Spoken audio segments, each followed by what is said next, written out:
अस्सलाम वालेकुम स्टूडेंट, मेरी आवाज आ रही है? वालेकुम अस्सलाम सर।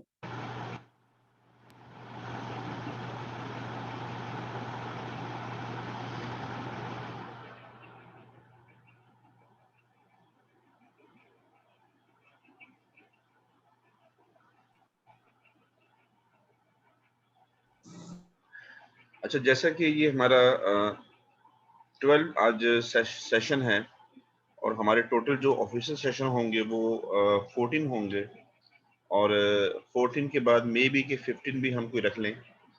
तो ये सारे ऑनलाइन ही हुए हैं। ज़ाहिर है कि ऑनलाइन का अपना एक स्टैंडर्ड होता है और फिजिकल का अपना स्टैंडर्ड होता है। तो कोशिश तो हमारी थी कि अगर कोई ऐसी सूरत हो उसमें हम फिजिकल कुछ भी रखें, लेक्चर भी रखें, मगर वो ऐसा नहीं हो सका। तो अल्लाह बेहतर करे, हम यही कर सकते हैं क्योंकि जिस तरह के हालात थे। तो बस यही है कि आप लोग अपने मामलात को, मैंने जिस तरह से आपको बताया था कि आपका जो फाइनल एग्ज़ाम है वो 20 जून के नियरेस्ट होगा, ठीक है? तो हमारे इसके बाद 2 ऑफिशियल हमारे जो है वो सेशन होंगे और उसके बाद मैं आपकी एक रिवीजन क्लास रखूँगा, मे बी 15, जो थर्ड क्लास हो सकती है। तो मेरा कहने का मकसद ये है कि आप जो जो भी लोग हैं, अब इस वक़्त भी बहुत कम स्टूडेंट इस वक़्त आए हुए हैं। तो मेरा मैसेज यही है कि आप लोग अब अपने मामलात को सीरियस लें और चीज़ें कलेक्ट करें और ऑर्गेनाइज़ करें अपने आप को और फाइनल एग्ज़ाम की तैयारी करें, ठीक है? और अगर ऑनलाइन एग्ज़ाम होता है तो फाइनल एग्ज़ाम जो है वो उस वक़्त भी आसान नहीं होता है क्योंकि सारी चीज़ें लॉजिकल आती हैं। तो मेरी आपसे यही रिक्वेस्ट है कि आप अपने आप को इस वक़्त जो है अब वापस जो है स्टडी की तरफ लेके आएँ। जो लोग नहीं हैं, अभी इस वक़्त भी देखें बहुत कम लोगों ने ऑनलाइन किया है। तो हम जब फिजिकल क्लास में होते हैं तो स्टूडेंट को बिल्कुल अपनी तरफ 100% उसकी अटेंशन रखते हैं और उससे क्वेश्चंस भी करते हैं, उसकी बॉडी लैंग्वेज को भी चेक करते रहते हैं, गेस्चर चेक करते हैं, आई कांटेक्ट होता है, बहुत सारी चीज़ें होती हैं कि स्टूडेंट जो है उस वक्त हमें रिस्पॉन्स दे रहा होता है। मगर जब हम इस सूरत हाल में है, बहुत लॉन्ग डिस्टेंस में है, तो स्टूडेंट जो है हमें उस तरह से हम उस स्टूडेंट को वॉच नहीं कर सकते हैं। तो प्रॉब्लम यही है। इसलिए भाई आप लोग खुद अपने आप को बेहतर करें। हमारी जो कोशिश है वो तो है, अब ऑनलाइन है इसलिए हमारी ग्रिप नहीं है, हम उस तरह से सख्ती नहीं कर सकते स्टूडेंट के ऊपर। तो आप लोग अब ये समझ जाएं कि 12 लेक्चर है, ओनली 2 लेक्चर्स आर लेफ्ट। आपके 2 वीक के बाद आपके एग्जाम है फाइनल। तो जो भी मेरे पास बहुत से स्टूडेंट के मैसेजेस आते हैं और उनके एक्सक्यूजेस आते हैं, ये हो गया वो हो गया, ठीक है, लाइफ है, प्रॉब्लम है, मगर अपने आप को बेहतर करें और कुछ ना कुछ परफॉर्म करने की कोशिश करें, ठीक है? अच्छा जी, तो मैं लेक्चर की तरफ आता हूँ, फिर बाद में अटेंडेंस की तरफ आता हूँ। कोई मुझसे बात करनी हो रिजल्ट के अलावा, कोई पूछना हो, बात करनी हो। लास्ट लेक्चर में हमने बैंकिंग के हवाले से बात की थी और बैंकिंग जो है एक बहुत इम्पोर्टेंट सेक्टर है आपका, आपकी इकोनॉमी में। और आपको पता ही है कि चाहे जंग हो, चाहे अमन हो, चाहे कोरोना हो, चाहे लॉकडाउन हो, चाहे बारिश हो, चाहे तूफान हो, चाहे ईद हो, बैंक बंद नहीं होते। अगर बैंक बंद हो जाए, आपने लास्ट ईयर भी जब देखा था कि जब बहुत शदीद किस्म का लॉकडाउन लगा था, मेरे ख्याल में अप्रैल मई जून लास्ट ईयर, जिनको याद होगा, तो उस वक्त भी बंद नहीं थे। तो बैंक्स का इतना रोल क्यों है, ठीक है ना, आपकी इकोनॉमी में?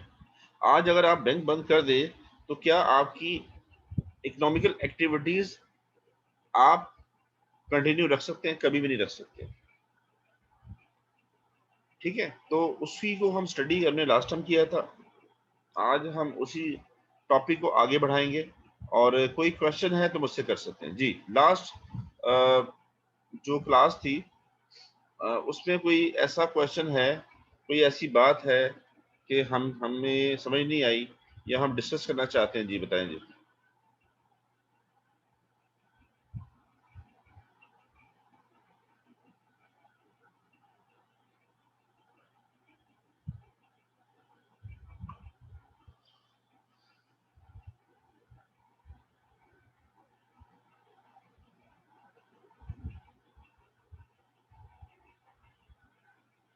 जी, यहाँ पे सलार हैं, रुकैया हैं, रोमेल है, रिदा है, नेहा है, सफिया है, रियाज हैं, रजा हैं, हमजा हैं।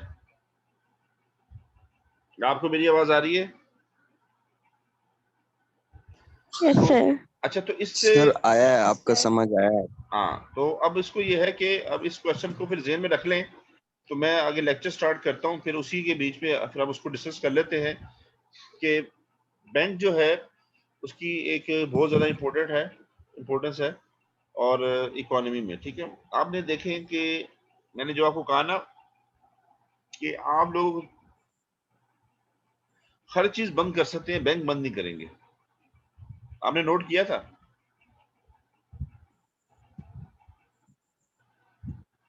आपकी गवर्नमेंट हर चीज यस बंद सर। कर यस सर, बैंक तो खुली हुई थी। जी, ठीक है। अच्छा, इसकी इसकी जो टेक्निकल रीजन है वो क्या है?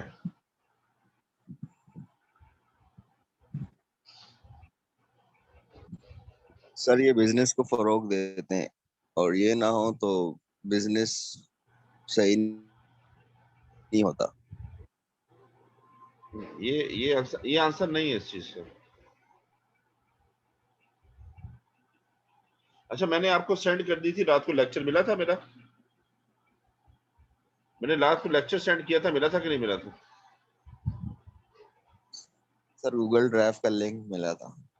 नहीं, मैंने रात को जो लेक्चर सेंड किया था व्हाट्सएप पे, वो हुआ नहीं हुआ?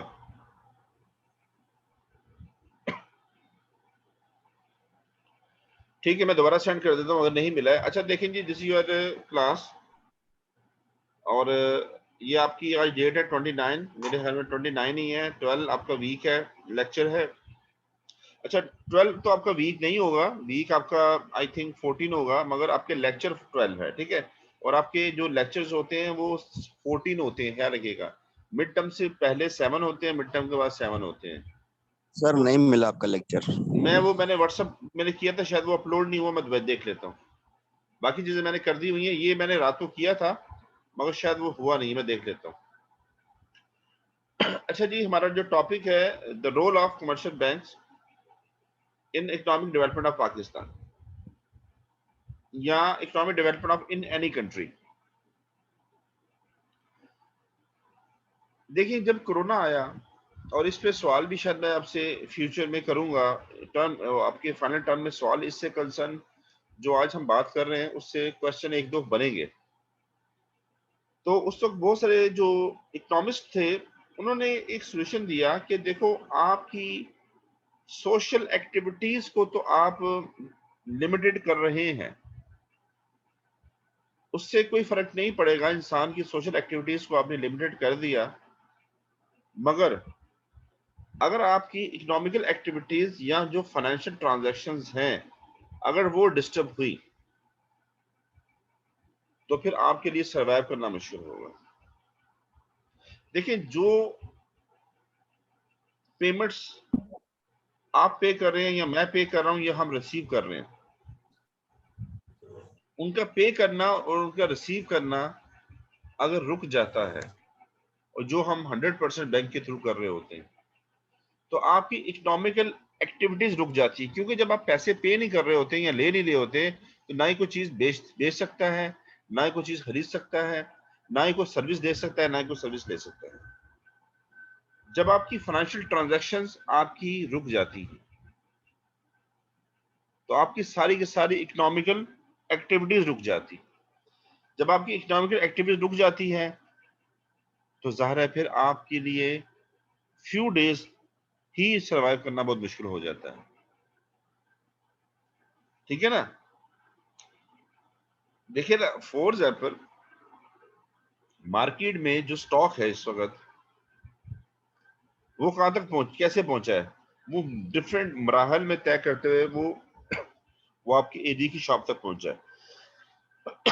मगर अगर किसी मरहले पर भी कोई जो चीज परचेज कर रहा था या सर्विस लेने वाला था वो पेमेंट ना करता, तो वो सर्विस उसको ना मिलती, ये वो वहीं रुक जाती, या वो चीज आगे सेल ना होती। आप इसकी एग्जांपल ऐसे लें कि अगर आप अपने यूनिवर्सिटी की फीस पे नहीं करते हैं तो आप यूनिवर्सिटी के स्टूडेंट नहीं हैं, आपका एडमिशन जो है उसी सेमेस्टर में ख़त्म कर दिया जाएगा और आपको सर्विस नहीं दी जाएगी। हो सकता है कि आप थोड़ा फीस लेट कर दें, मगर कोई भी ऐसा स्टूडेंट हो यूनिवर्सिटी का कि वो कहे जी मैंने तो फर्स्ट सेमेस्टर से कोई फीस पे ही नहीं की है और मैं यूनिवर्सिटी का स्टूडेंट भी हूँ, ऐसा नहीं हो सकता। आप सर्विस ले रहे हैं, आपको पेमेंट करनी है, आप सर्विस दे रहे हैं, आपको पेमेंट लेनी है, आप चीज परचेज कर रहे हैं, आपको पेमेंट करनी है, और अगर आप चीज सेल कर रहे हैं तो आपको पेमेंट गेट करनी है। ये इकोनॉमिक, ये फाइनेंशियल ट्रांजैक्शन लाजमी है इकोनॉमिक एक्टिविटीज के लिए, और ये सारी की सारी जो होती हैं ये बैंक्स के थ्रू होती हैं। इसका जो कस्टोडियन होता है, इसको जो कंट्रोल कर रहा होता है, इन ट्रांजैक्शंस को वो बैंक्स करते हैं, कमर्शियल बैंक्स करते हैं। ये जो कमर्शियल एक्टिविटीज है, ये कमर्शियल बैंक्स इन एक्टिविटीज को के थ्रू ही हो रही होती है। तो मैं से ये कह रहा था कि अगर बैंक ही नहीं होते, अगर किसी बंदे ने कहीं पेमेंट करनी है 4-5 जगह, तो बैंक से पैसे निकालेगा तो पेमेंट करेगा ना। तो बैंक से अगर पैसे नहीं निकाल सकता तो पेमेंट कहां से करेगा?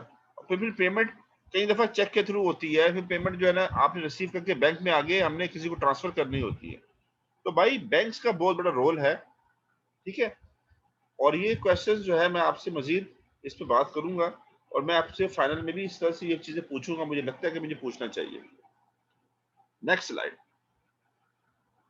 और आज जो हम बाहर से पेमेंट आती है वो बैंक से आती है ना सर? बाहर से पेमेंट आएगी, बैंक से आएगी, आपकी किसी और सिटी से आएगी, कहीं से भी आएगी, बैंक से आएगी। आपकी इंपोर्ट एक्सपोर्ट है, बैंक से होगी। मतलब बैंक के थ्रू आप बैंक को बंद नहीं कर सकते। आपने अब देखा होगा कि ईद वाले दिन भी बैंक बंद नहीं थे, आपकी एटीएम मशीनें काम कर रही थी, देखा था आपने? Yes sir, yes. ठीक है। अच्छा, मैं अगर पाकिस्तान टूर पे जाता हूँ, मैं कहीं पंजाब जाता हूँ, मैं कहीं भी जाता हूँ, तो मैं कभी भी पैसे जरा जेब में रखता नहीं हूँ। मेरे पास 2 एटीएम कार्ड होते हैं, मैं पूरे पाकिस्तान घूमता हूँ, और जब मुझे पैसे की जरूरत होती है मैं निकाल लेता हूँ। तो कहने का मकसद ये है कि बैंक्स की बहुत इंपॉर्टेंस है, ठीक है। अगर बैंक्स काम नहीं करेंगे तो 100% आपकी इकोनॉमिकल एक्टिविटीज पे इफेक्ट पड़ेगा। आज का जो हमारा टॉपिक है वो ये है कि कमर्शियल बैंक के रोल्स को हमने देखना है और सेंट्रल बैंक को पढ़ेंगे। अच्छा, सेंट्रल बैंक जो होता है और कमर्शियल बैंक्स क्या होते हैं, इस पे डिफरेंस है। ये जो आप नॉर्मल बैंक है, आपके जो यूनिवर्सिटी में बैंक है, सिंध बैंक है, या आपने जो नॉर्मल बैंक देखे होंगे जहां पे आप पैसे डिपॉजिट्स करते हैं और वहां से आप एडवांसेस लोन ले रहे होते हैं, जो हमने लास्ट टाइम पढ़ा था, जो कमर्शियल एक्टिविटीज को सपोर्ट कर रहे होते हैं, ये आपके एरियाज में, आपकी इंडस्ट्रीज में डिफरेंट बैंक्स होते हैं, वो हमने पढ़ा था। उसका रोल मजीद थोड़ा देखेंगे, मगर उसको ऊपर एक कंट्री के अंदर एक सेंट्रल बैंक होता है।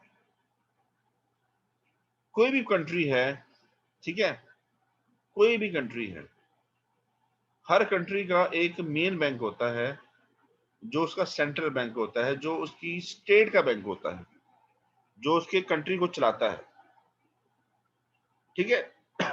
तो पाकिस्तान का जो बैंक है वो सेंट्रल बैंक कौन सा है? वो स्टेट बैंक है। इंडिया का डिफरेंट है, चाइना का डिफरेंट होगा, मगर एक मेन बैंक होगा, ठीक है, जो उसके पूरे बैंकों को या उसके पूरे बैंकिंग सिस्टम को या उसकी इकोनॉमी को वो सपोर्ट कर रहा होता है, और गवर्नमेंट के जितने भी फाइनेंशियल एसेट्स होते हैं वो उसी के पास होते हैं। तो हम जो है इसके इसके बारे में दोनों चीजें पढ़ेंगे आज थोड़ा थोड़ा। अच्छा, लेक्चर बड़ा है, मैं थोड़ा स्पीडी हूँगा, और बहुत सारी बातें मैं स्किप भी करूंगा, कोई बात समझ ना पूछिएगा, ठीक है ना। तो क्योंकि ये इसमें तो 10,000 चीजें हो सकती है, मगर हमारा जो है एक ओवरव्यू है, तो कोई मुझे रोकना हो रोक लीजिएगा। नेक्स्ट स्लाइड पे चलते हैं। अब कमर्शियल जो बैंक है उसका जो रोल है, एक minute,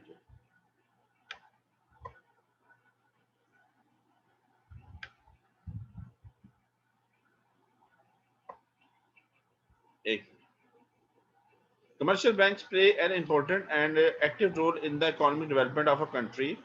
If the banking system in a country is effective, efficient and disciplined, it brings about a rapid growth in the various sector of the economy. ठीक है, तो बैंकिंग सेक्टर आपका बहुत ज्यादा इफेक्टिव एफिशिएंट होना चाहिए, टाइम पे payment पहुंचनी चाहिए, टाइम पे पेमेंट रिसीव होनी चाहिए। अब तो ऑनलाइन बहुत सारी चीजें आ गई हैं।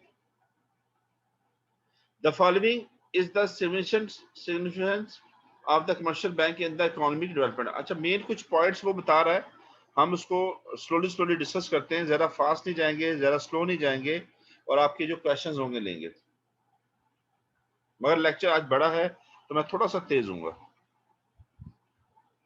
अच्छा, ये हमारे पास इसके पॉइंट्स हैं कि अगर आपसे कोई पूछता है कि सर, आपसे कोई पूछता है कि आपकी इन बैंकों का रोल क्या है, आप इतनी जो बातें कर रहे हैं, तो आप कुछ मेन पॉइंट्स हमें आप बताएं। तो ये मेन पॉइंट्स हैं कि banks promote capital formation, investment in new enterprise, promotion of trade and industry, development of agriculture, balanced development of different regions, influencing economy activity, implementation of monetary policy, monetization of the economy, export promotion cell। अच्छा, ये जो 9 जो हमारे पास उन्होंने दिए हैं आपको, उसके मेन रोल जो दिए हैं, जरूरी नहीं यही हो, इसके अलावा भी हो सकते हैं और इससे हट के भी हो सकते हैं। ठीक है, हम जो पढ़ रहे होते हैं एक नॉर्मल सी चीज पढ़ रहे होते हैं, एक एवरेज चीज पढ़ रहे होते हैं, उससे उससे हट के बहुत सारी चीजें होती हैं। तो हम इसको वन बाई वन करके बात करते हैं, और आप लोग इसमें मुझे पार्टिसिपेशन चाहिए होगा। ठीक है, banks promote capital formation. What is called capital formation?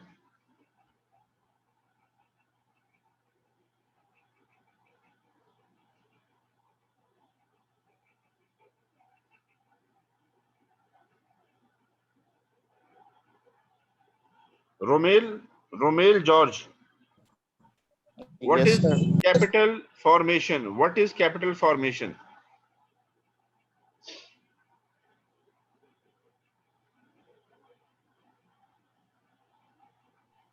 Sir, way of investments, I think. एक ठीक है, 1 मिनट के लिए आप खामोश हो जाएं। Raza Abbas, Mohammad Raza Abbas, capital formation. Yes, sir. Capital formation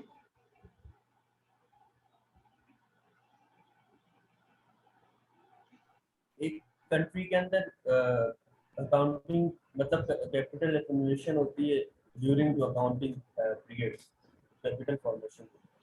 आपकी आवाज क्लियर नहीं है विक्रम, आप लेट आए क्लास में जी। Capital formation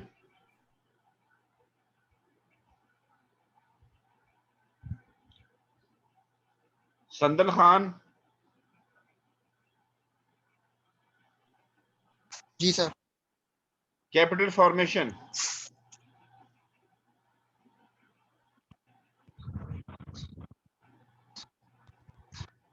sir business start करते हुए जो हम कैपिटल लगाते हैं तो उसकी फॉर्मेशन। नहीं, वो इंफॉर्मेशन आप कह रहे हैं, फॉर्मेशन है ये। ठीक है, हमजा महमूद,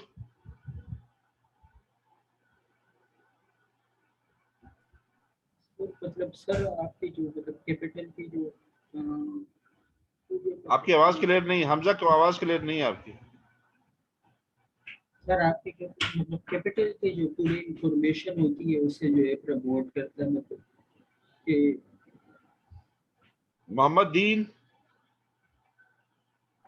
दीन आपकी बहुत सारी एब्सेंट हुई हैं, अभी आप क्लास में हैं तो मुझसे बात करें।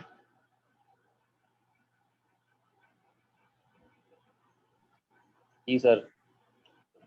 कैपिटल फॉर्मेशन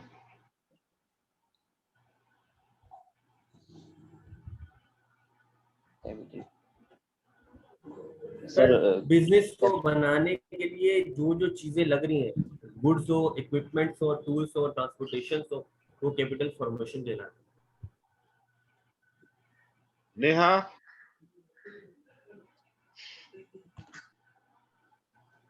सर मुल्क के सरमाया को बढ़ाने के लिए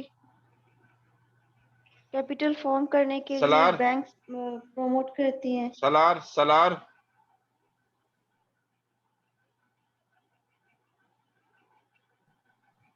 सर ये नेट एक्यूमुलेशंस होते हैं।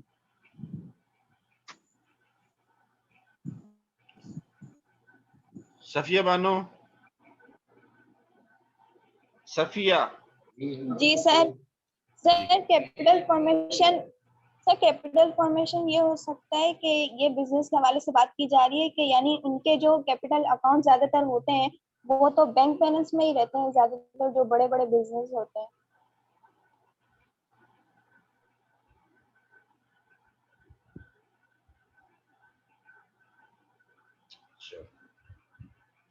अच्छा जो रोमेल, क्या नाम था आपका?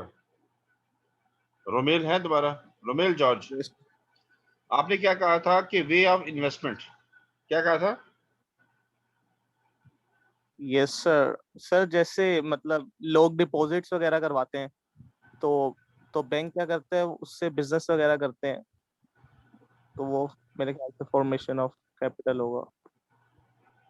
अच्छा देखें, आपने जिन्होंने अकाउंटिंग पढ़ी है उसमें आपने पढ़ा स्टूडेंट्स होगा, वेट पे आप आपने जो अकाउंटिंग पढ़ी है, जिन लोगों ने अकाउंटिंग पढ़ी है और अकाउंटिंग एक फाइनेंशियल अकाउंटिंग पढ़ी है, उसमें एक टॉपिक होगा पार्टनरशिप का।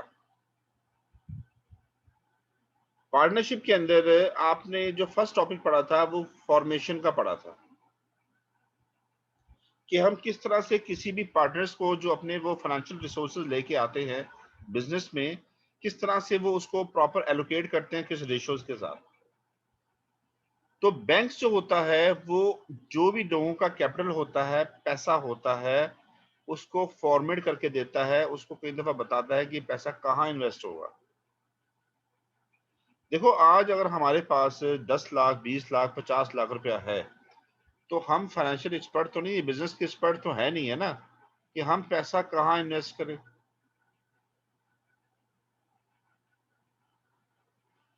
तो commercial bank accept deposits from individuals and businesses. These deposits are then made available to the business which make use of them for productive purpose in the economy. जब पैसा आ जाता है तो वो पैसा फॉर्मेट होता है, डिफरेंट एरिया में एलोकेट किया जाता है बैंक की तरफ से। या तो लोग लोन लेते हैं, अब कोई भी ऐसे एरियाज हैं जहां पे मैं एक बहुत बड़ा बिजनेसमैन हूं या आप एक बहुत बड़े बिजनेसमैन है, एक और बंदा है वो बहुत बड़ा बिजनेसमैन है और वो बिजनेस कर रहा है मगर उसके बिजनेस में कुछ पैसों की जरूरत है, वो काम हो नहीं रहा है, तो बैंक उसको पैसा दे रहा होता है या बैंक खुद बहुत सारे एरियाज में इन्वेस्टमेंट कर रहा होता है। तो वो पैसा जो लोगों के घरों में पड़ा हुआ था फजूल में, लोगों ने डिपॉजिट कौन सा पैसा करते हैं बैंक में, पैसा लोग कौन सा लिखवाते हैं, जो फजूल फालतू पैसा होता है वही लिखवाया जाता है ना, कि हमारे पास फालतू पैसे पड़े हुए हैं, कहीं चोरी ना हो जाए, कहीं इधर उधर घूम ना जाए, उसको बैंक में रखवा देते हैं। तो बैंक उस पैसे को डिफरेंट एरिया में इन्वेस्ट कर रहा होता है, खुद भी और लोगों को लोन दे के भी। तो वो जो डिपॉजिट्स हैं, वो जो पैसा फालतू आपके, जब जैसे हमारे पाकिस्तान में अगर फॉर एग्जाम्पल 1 करोड़ घर है या 50 लाख घर है, तो उन हर घर में अगर 10-10 हजार रुपया भी फालतू पड़ा हुआ है या 20-20 हजार भी फालतू पड़ा है तो वो बैंक में चला जाता है। बैंक में पैसे वो जमा होते हैं सबके और वो कहीं पे आगे फर्दर इकट्ठे होकर इन्वेस्ट कर रहे होते हैं, इकोनॉमी में रोल प्ले कर रहे होते हैं। अगर बैंक ना होते तो वो पैसे लोगों के घरों में पड़े होते, आपकी जेब में पड़े हुए, मेरी जेब में पड़े हुए, फजूल में पड़े हुए। मगर अब क्या होता है कि पैसे यूज होते हैं, यूटिलाइज होते हैं। ठीक है जी, समझ में आ रही है? सर रिक्वेस्ट एक्सेप्ट कर ले स्टूडेंट्स की। मैं साथ साथ वैसे कर तो रहा हूं, अगर कोई है तो मैं देख लेता हूं। कोई भी नहीं है अभी, इस वक्त कोई भी नहीं है। The banks are therefore not only the storehouses at the country's wealth, but also provide financial resources necessary for economy. जरूरी नहीं है कि बैंक ने एक स्टोर हाउस बना हुआ है, लोगों के पैसे रखे हुए। पूरी पाकिस्तान की जो पूरे पैसा है, जो फालतू पैसा है, सरप्लस मनी है, वो बैंक के पास पड़ा हुआ है, स्टोर रूम है। नहीं, वो पैसा फर्दर फाइनेंशियल रिसोर्सेज के तौर पे यूज भी होता है। जहां जहां गवर्नमेंट को चाहिए, गवर्नमेंट भी वो पैसा यूज करती है। जहां जहां डिफरेंट बिजनेस सेक्टर में वो पैसा चाहिए, वो वहां पे बिजनेस सेक्टर में पैसा जाता है चाहे वो इंटरेस्ट पे जाता हो, वो लोन की शक्ल में जाता है, और फिर बैंक खुद भी उस पैसे को बाद में यूज करता है डिफरेंट एरियाज में। ठीक है, बात समझ आ गई नहीं आ गई?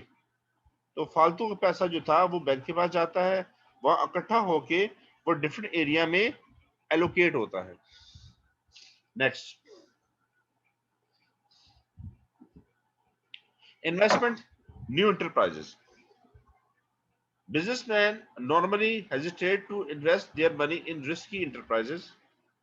The commercial bank generally provides short and medium-term loans to entrepreneurs to invest in new enterprises and adopt new method of production. The provision of timely credit increase the productive capacity of the economy. देखिए, आमतौर पे हर बंदा चाहता है कि उसका पैसा डूबे ना। अगर हमजा के पास या दीन के पास एक घर है, तो आप उसको बेच के क्या कारोबार करना चाहोगे? या आपकी मदर या आपकी सिस्टर या आपकी वाइफ के पास कोई जेवर है, गोल्ड है, आप सोचिए इसको बेचते हैं और बिजनेस करते हैं। आपके पास गाड़ी है, बाइक है, आप उसको बेच के बिजनेस करना चाहोगे? जी बोले जी, चाहेंगे आप? आपके पास बहरिया टाउन में एक घर है, आप उसको सेल करना चाहेंगे क्योंकि उसकी कीमत बढ़ रही है? नहीं करना चाहेंगे ना। यस या नो में बताएं। आप अपना घर बेच के बिजनेस करना चाहेंगे? नो आमतौर सर। तो फिर आपके पास पैसा कहां से आएगा? नो वो सर। क्या? No sir. क्योंकि लोग के पास जो चीज होती है ना, आप उस पे खेलना नहीं चाहते हैं। आपका घर, आपकी गाड़ी, आपका प्लाट, आपके पास जो एक सेविंग मनी है, ठीक है ना, उससे आपने वो कोई और काम करने हैं, आप कहेंगे जी वो तो खुदा ना खास्ता डूब गया। तो फिर आप क्या करते हैं कि बैंक से पैसा लेते हैं। इन्वेस्टमेंट इन न्यू एंटरप्राइजेस। इंटरप्राइजेस क्या होता है कि जो नए बिजनेस आते हैं, बैंक उनको पैसा देता है, शॉर्ट टर्म लोन पे देता है, लॉन्ग टर्म लोन पे भी देता है, और कम उस पे भी देता है, मार्जिन पे भी देता है, इंटरेस्ट पे भी देता है। तो लोग करते हैं क्या है कि अपनी रिसोर्सेज यूज नहीं करते हैं। अगर उनको कोई नया बिजनेस करना होता है या उनको रिस्क लेना होता है, तो वो बैंक का पैसा यूज करते हैं। उसमें क्या होता है, रिस्क कम हो जाता है। ठीक है जी।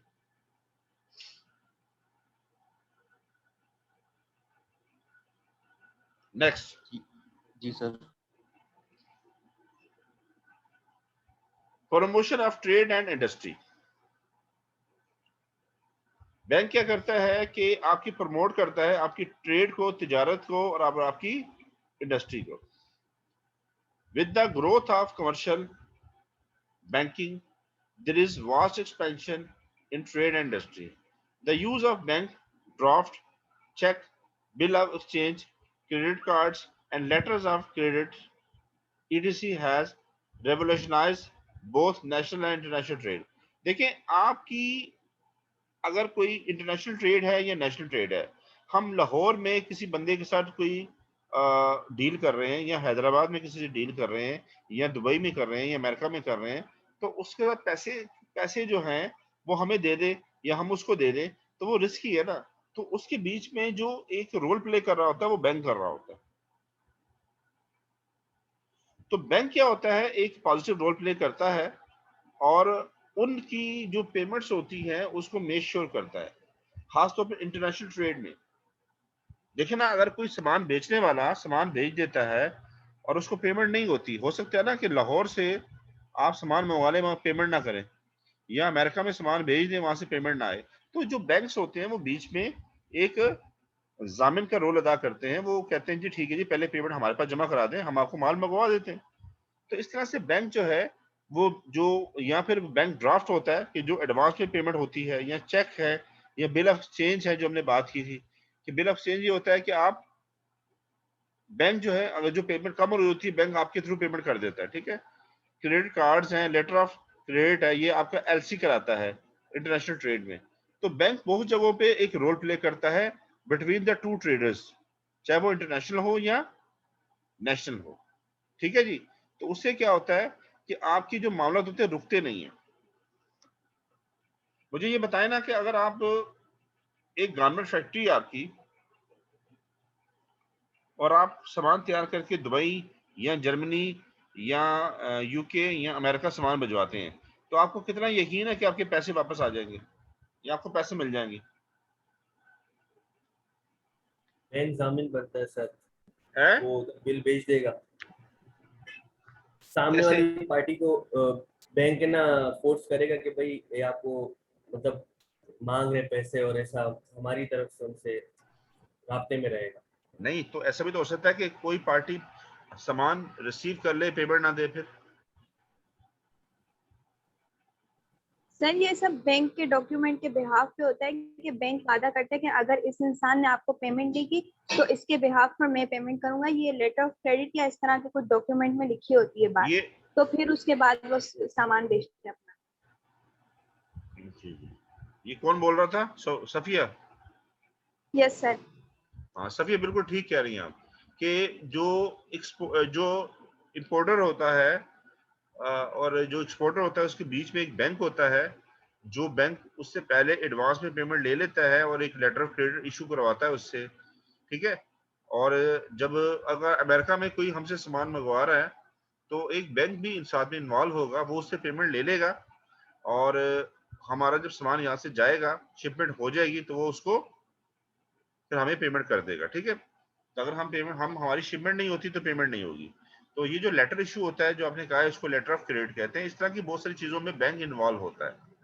अगर बैंक इन्वॉल्व नहीं होंगे तो आपका इंटरनेशनल ट्रेड या जो नेशनल ट्रेड भी है वो मुश्किल में पड़ जाएगा, ठीक है। अच्छा, जैसे आप ये देखें, आपका जो चेक होता है, क्रॉस चेक होता है, वो कितना इंपॉर्टेंट है। क्रॉस चेक जो है, ठीक है ना। तो इस तरह की चीजें हैं। तो ये देखिएगा, ये बड़ी इंपॉर्टेंट बातें आज हम डिस्कस कर रहे हैं। तो जो कंट्री की इकोनॉमी हमारी है उसमें ये बैंक ड्राफ्ट है, ये चेक्स हैं, बिल ऑफ एक्सचेंज है, क्रेडिट कार्ड्स हैं, और ये जो हमारे लेटर ऑफ क्रेडिट्स हैं, इनकी बहुत इंपॉर्टेंस है। अगर ये चीजें ना हो बैंक की तरफ से तो बिजनेस पे बहुत ज्यादा नेगेटिव इफेक्ट्स आएंगे, क्योंकि लोग थैलों में भर के तो पैसे नहीं देंगे ना। ये थैला भर भर के लोग दे रहे हों और वो उनसे पैसा लूटा जा रहा हो। सिर्फ चेक इशू हो जाते हैं, चेक के थ्रू पेमेंट हो जाती है, पैसे ट्रांसफर हो जाते हैं अकाउंट्स में। अच्छा, जो पैसे ट्रांसफर होते हैं उसकी भी एक रिकॉर्डिंग हो जाती है। अगर कोई बंदा भी किसी के अकाउंट में पैसे ट्रांसफर करता है या किसी या क्रॉस चेक के थ्रू या किसी तरह भी, तो वो बैंक के पास क्या होता है, एक एविडेंस होता है। कल को कोई बंदा क्लेम कर दे कि जी पेमेंट मेरी नहीं हुई थी, तो बैंक स्टेटमेंट निकल जाती है इसके अकाउंट की, देखें जी इस अकाउंट से इस अकाउंट में पैसे ट्रांसफर हुए हैं। तो जो कोड होता है वो सबसे पहले बैंक स्टेटमेंट मंगवाता है, या किसके अकाउंट से कौन से अकाउंट में पैसे ट्रांसफर क्यों नहीं हुए कि नहीं हुए, ये झूठ बोल रहा है सच बोल रहा है। तो बैंक स्टेटमेंट जो होती है वो शो करती है कि ट्रांजैक्शन जो होनी चाहिए थी हुई कि नहीं हुई है, ठीक है। बात समझ आ रही है? तो ये बहुत इंपॉर्टेंट चीजें हैं और आपको पता होगा कि बैंक स्टेटमेंट का कितना बड़ा रोल है। Next slide.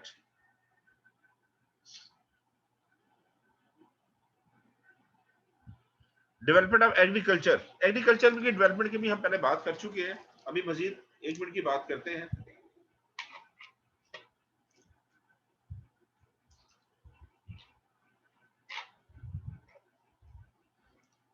कि commercial banks, particularly in developing countries, are now providing credit for development of agriculture and small। अच्छा देखिए, जो आपके जो किसान होते हैं उनको आमतौर पे दो तरह की वो फसल हमने पढ़ा था, दो तरह की उगाते हैं। एक रबी होती है और एक दूसरी होती है, क्या नाम है मेरे ज़हन में नहीं आ रहा, रबी और खरीफ। हाँ, रबी और खरीफ की फसलें होती हैं और उनको उसके लिए सीड्स बीज चाहिए होती है, पेस्टिसाइड चाहिए होते हैं, ठीक है ना, और बहुत सारी चीजें चाहिए होती हैं, वक्त पे चाहिए होती हैं उनको मौसम के हिसाब से चीजें उगानी होती हैं। तो अगर उनके पास पैसे ना हो तो बड़ा प्रॉब्लम हो जाता है। तो बैंक जो है उनको शॉर्ट टर्म लोन देता है 6 महीने के लिए, 3 महीने के लिए, ठीक है ना, ताकि वो चीजें अपनी अरेंज कर लें, ताकि उनकी जो क्रॉप्स है सही वक्त पे उसको वो प्रोड्यूस कर सके। तो यहाँ पे ये बात आपको सिखाई गई है। अच्छा, balance development of different regions, इसका मतलब क्या है, ये पढ़े जरा।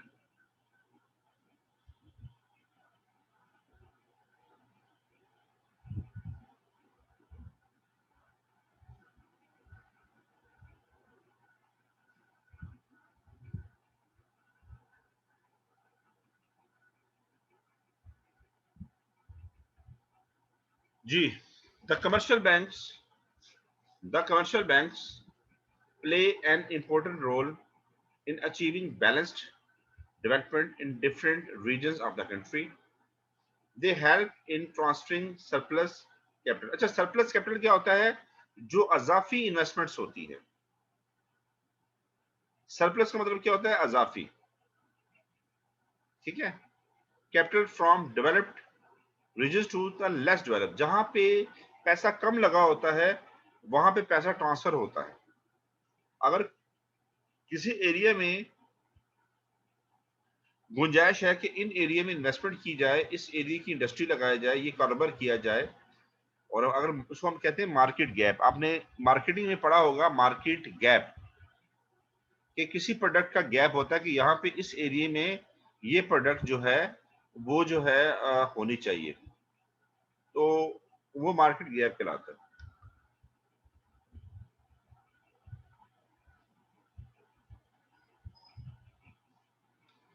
तो उसमें क्या होता है कि अगर आप ये देखें कि सखर में, हैदराबाद में, मुल्तान में, लाहौर में, या पेशावर में, कोयटा में, या आप नॉर्दर्न एरियाज में कोई ऐसी प्रोडक्ट आप बना के सेल कर सकते हैं जो दूसरे रीजन में नहीं हो, या वहां भी किसी प्रोडक्ट की दूसरी तरफ जरूरत है जैसे किसी और में है, तो फिर आप यहां से कैपिटल जो है वहां पे शिफ्ट करेंगे, ट्रांसफर करेंगे। मुझे एक छोटी सी बात बताएं, जो हमारे नॉर्दर्न एरियाज हैं, जो पहाड़ी इलाके हैं पाकिस्तान में जहाँ सर्दी ज्यादा होती है, वहां पे गर्म कपड़े और जैकेट्स वगैरह, लेदर प्रोडक्ट्स ज्यादा यूज होती है या कराची में? ज्यादा होता है, कराची में ज्यादा होती है ना? नहीं सर, वहाँ ज्यादा यूज वहाँ होती पे ज्यादा होता है। तो फिर जो इन्वेस्टर है वो इसके लिए कि वो एरियाज में इस प्रोडक्ट की डिमांड है, वहां पे अपना कैपिटल ट्रांसफर करेगा उस प्रोडक्ट के लिए, ठीक है ना। जहां जहां जिस एरिया में जिस प्रोडक्ट की डिमांड होगी उस प्रोडक्ट के लिए जो भी मार्केट गैप होगा उस प्रोडक्ट के लिए वो वहां पे पैसा ट्रांसफर करेगा, कैपिटल ट्रांसफर करेगा। अच्छा, 1 मिनट के बाद ये आपकी क्लास ऑफ हो जाएगी ऑटोमेटिक, और मैं उसकी फौरी तौर पे 1-2 मिनट के बाद मैं इसको ऑन कर लूंगा, और उसके बाद 2 क्लासों के बाद आपकी ब्रेक मैं दूंगा 10 मिनट की, ठीक है जी। आपके 3 सेशन होंगे 40 मिनट्स के, आपके जो 2 40 मिनट के सेशन होंगे उसके बाद मैं आपको 10 मिनट का ब्रेक दूंगा, ठीक है। तो कहने का मतलब ये है कि आपके पास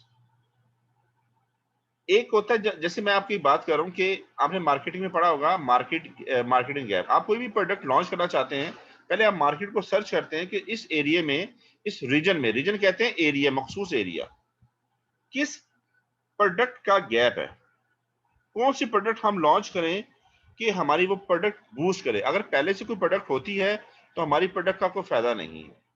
क्या लोग चाहते हैं कि उनको नहीं मिल रहा? अच्छा, ये किसी वक्त भी आपकी मीटिंग एंड हो सकती है, ठीक है। तो हमें पहले उस प्रोडक्ट पे काम करना होता है जो उस